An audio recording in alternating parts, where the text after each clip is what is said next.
I'm genuinely excited to be speaking to you today and to be joining a meeting of people who are as excited and positive about Africa as I am. As Zane mentioned, I'm also very happy to be home. I now live, as you can tell by my accent, in rainy London, but I grew up at the other end of the garden route from here, in Port Elizabeth. My father, who Zane also mentioned, is from the Transkei, and my mother, quite differently, is from a tiny hamlet in the UK, where we moved in my mid-teens. I remember my first weeks at my new school in England pretty clearly. One of my first classes was an IT lesson in the computer lab. I lined up outside with my new classmates, walked in, and found myself a seat in front of an available terminal. As I extended my hand to turn on the computer, I'll never forget the moment the girl next to me, who would turn out to be a very good friend of mine, stopped me to ask, "Do you know how to use one of these?" I was as outraged as I was amused and said that yes, whilst I had moved here from South Africa, I did know how to use a computer.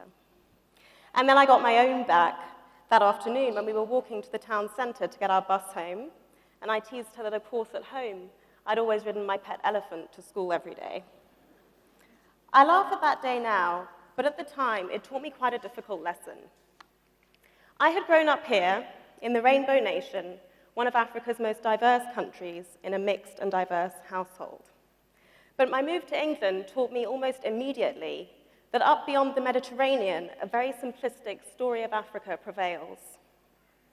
Fast forward just over a decade, and I work, as Zane mentioned, for the brand consultancy Wolf Olins. We like to describe ourselves as creative partners to ambitious leaders, working with the minds behind great brands like Skype, GE, Unilever, and quite controversially, the London 2012 Olympics. My career is about helping brands, people, places, spaces, and organizations tell their stories. So my work is about discovering and celebrating differences, expressing them in how a brand looks, feels, speaks, and behaves, and ultimately making uniqueness part and parcel of success. Based on my work with brands here in South Africa, in Italy, in Nigeria, in the UK, in the US, even in the UAE, I know for a fact that no brand wants to fit in. And so storytelling is about standing out. But not so for the African continent.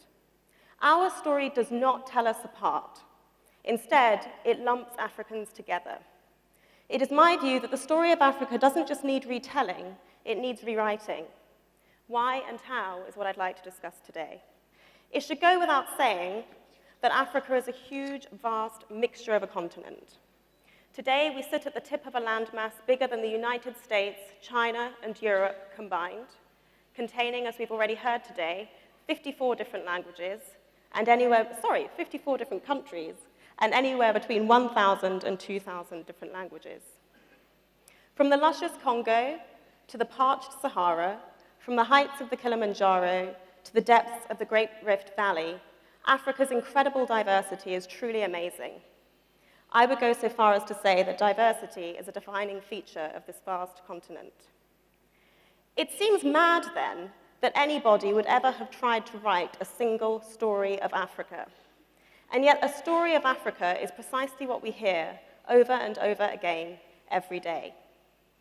In stark contrast with the vibrant continent I've just described and Serge outlined earlier, the first thing that strikes me about the story of Africa is its homogeneity. Nowhere is this clearer than on the news. A few years ago, The Guardian, which also happens to be my newspaper of choice, ran this story entitled "Africa Can Feed Itself." The story is based on a World Bank report about how Africa can address its own food shortages. But it was also, perhaps unknowingly, based on a larger narrative about Africa as a hungry place, plagued by shortage, dependent on the world for help. What the article didn't mention is that particular countries, like South Africa at the time, are actually net exporters of food. Instead, throughout the article, the journalist only ever referred to Africa, to be able to tell a neat story about poverty and need that readers are used to hearing. In a similar vein, I remember reading the blogger backlash against this article from Time magazine entitled Africa's Drinking Problem. This is one of my favorites. This journalist used statistics mostly about Kenya to tell the terrifying story of an Africa-wide alcoholism epidemic. It was a phenomenal story, especially considering the fact that about half of Africans are Muslim and therefore don't really drink at all.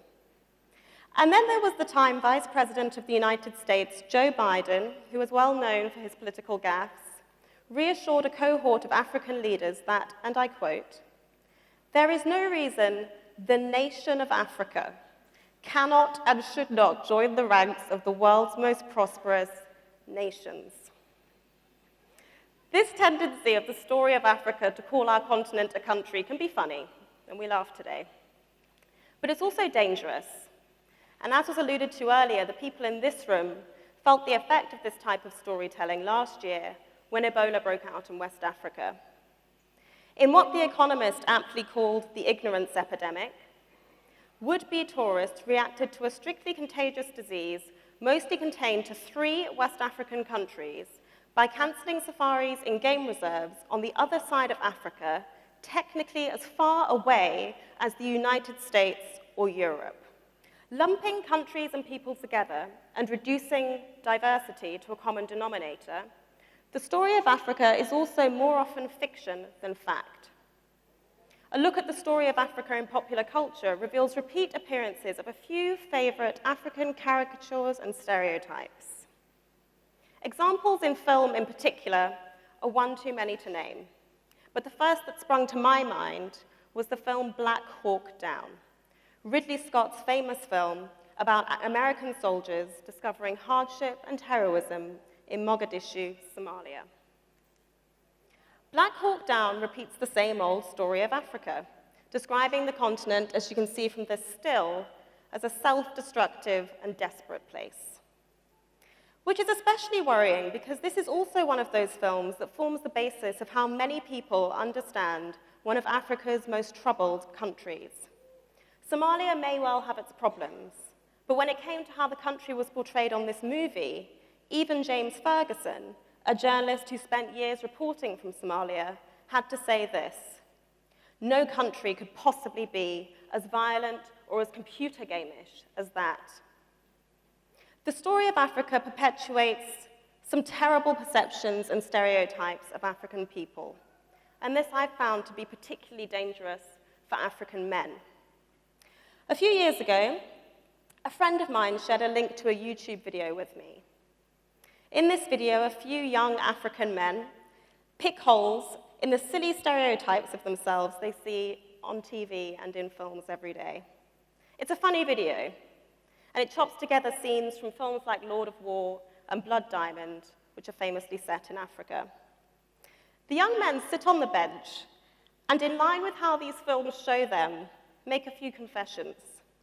They admit, "We can only speak in one-liners. We really can't stay calm under pressure, and I can't stand smiling," living up to the stereotypes portrayed on film. As these young men show, the story of Africa is often the stuff of fiction rather than fact, especially when it comes to the portrayal of African people. My final and biggest issue with the story of Africa, as it currently stands, is that it's second-hand. It's usually told about Africa, not by Africans. Yes, there is a growing canon of books and films and talks written by Africans about Africa, but the dominant narrative remains shaped by visitors and by commentators, by others. Nearly 40 years ago now, the Nigerian novelist Chinua Achebe critiqued Heart of Darkness, Joseph Conrad's infamous novel about the Congo, its river, and its people. In Achebe's famous lecture called An Image of Africa, he criticized Conrad's book for, and I quote, "using Africa as a setting and a backdrop, which eliminates the African as a human factor." We fast forward 40 years to 2012, when Invisible Children, the controversial charity, launched its now notorious Kony 2012 campaign. In response to that campaign, one Ugandan blogger wrote to the charity saying, "You shouldn't be telling my story if you don't think I have the power to change what's going on." A lot has changed in Africa in the 40 years since Achebe first gave his lecture about Conrad's book. But even now, the story of Africa is too often told on behalf of rather than by Africans. So why should all this concern us? As we've already heard, we are here in Cape Town to reimagine travel in Africa. We are here to challenge reductive branding of the continent as a single destination.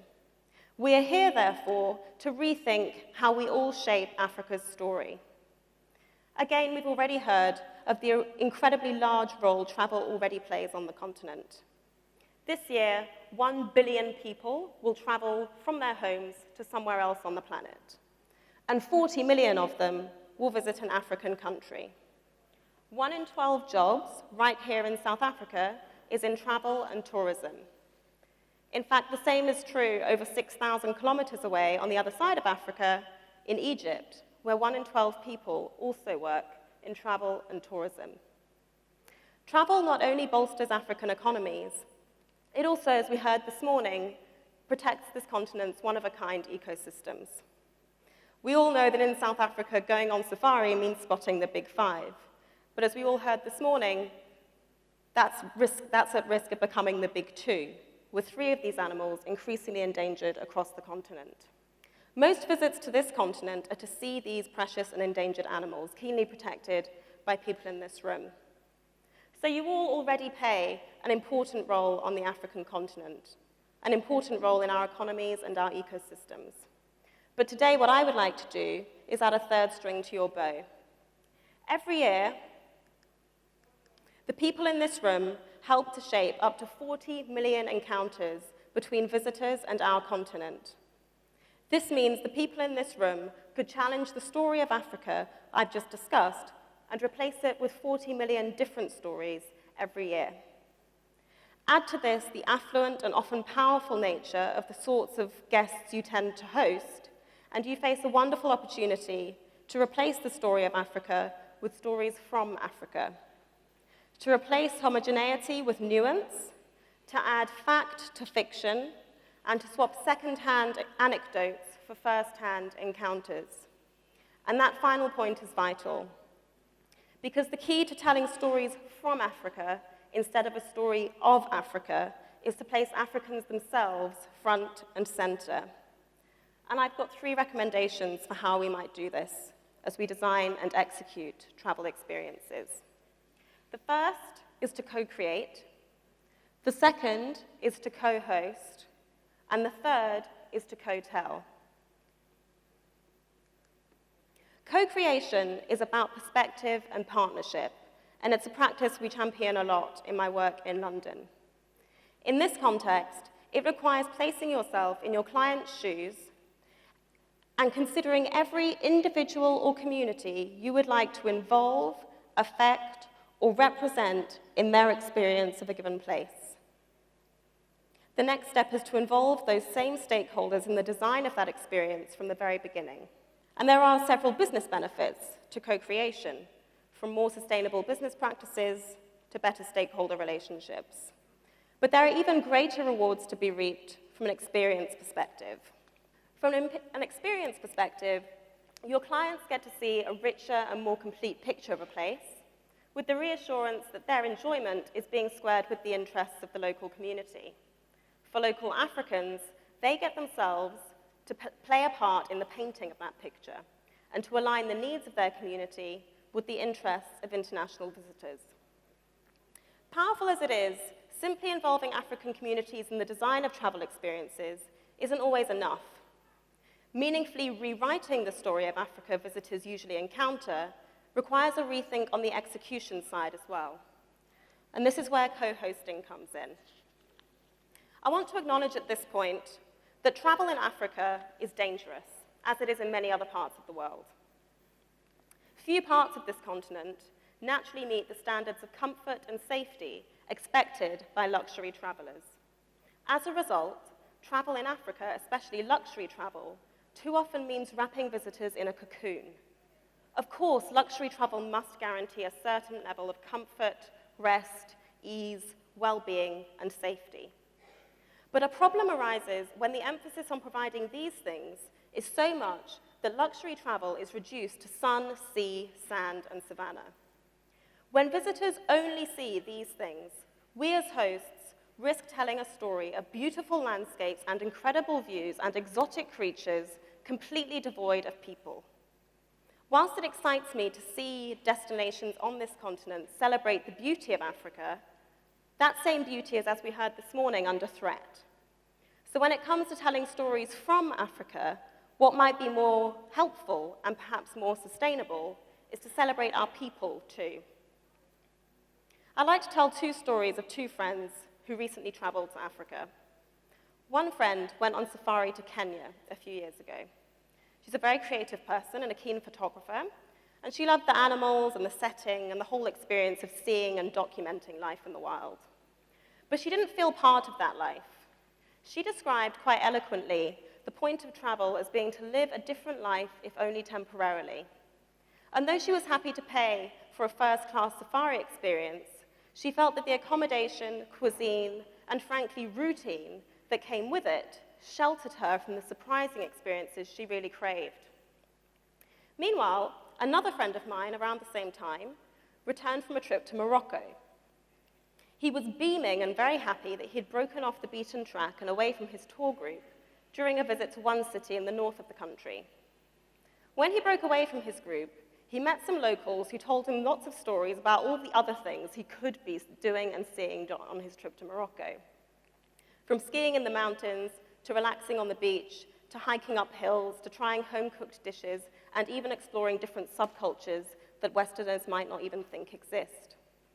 This one interaction not only made him fall in love with Morocco, but with the whole of Africa too. He'll visit Kenya this year for a friend's wedding, and looks forward to making more new, surprising discoveries like those he made in Morocco. I tell these two stories, not just because I'm all about storytelling, but also because they remind us that travel is like surprises.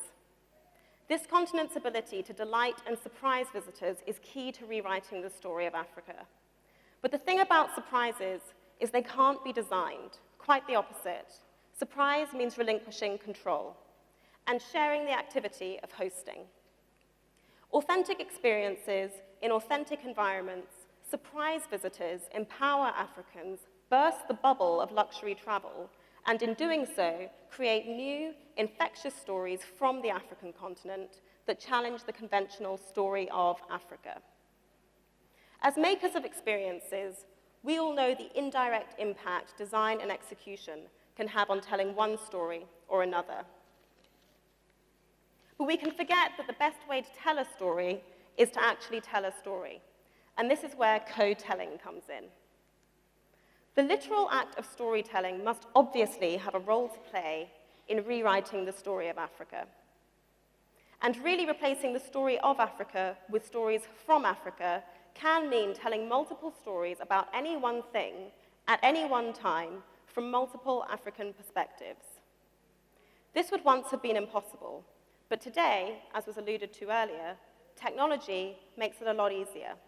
Technology is already improving how people in this room tell stories to their clients.